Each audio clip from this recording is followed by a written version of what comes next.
தமிழ் நிலம், தமிழர் நலம், தமிழ் மொழியின் வளம் காக்கும் தாய் தமிழ் அரசு, சுய மரியாதையை போற்றும் இனமான அரசு, சமூக நீதி காக்கும் சமத்துவ அரசு, கண்ணியம் காத்து கட்டுப்பாட்டோடு நடக்கும் கடமை அரசு, கல்வியில் சிறந்த அறிவின் அரசு, கலைகளில் சிறந்த ஆற்றலின் அரசு, மருத்துவம் பேணும் மகத்தான அரசு, மகளிர் நலன் காக்கும் மறுமலர்ச்சி அரசு, தொழில் வளம் போற்றும் மாற்றத்திற்கான அரசு, இந்தியாவிற்கே வழிகாட்டும் திராவிட மாடல் அரசின் நாயகர் நம் மாண்புமிகு தமிழ்நாடு முதலமைச்சர் அவர்கள் கோட்டை கொத்தளத்தில் மூவர்ண கொடியை ஏற்றி வைக்க வருகை தந்து கொண்டிருக்கிறார்கள்.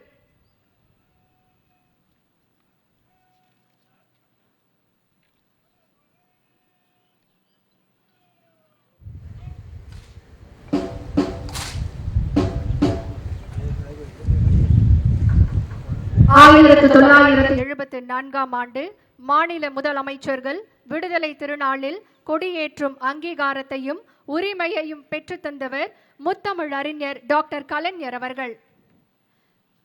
அனைவரும் எழுந்து நிற்குமாறு பணிவன்புடன் கேட்டுக்கொள்கின்றோம். தற்போது நம்முடைய மாண்புமிகு தமிழ்நாடு முதலமைச்சர் அவர்கள் தேசிய கொடியை ஏற்றி வைத்து கொடி வணக்கம் செய்து சிறப்பிப்பார்கள். காவல்துறை கூட்டுக்குழல் இசைக்குழுவினரால் நாட்டுப்பண் இசைக்கப்படும். We request the dignitaries to rise for the national anthem.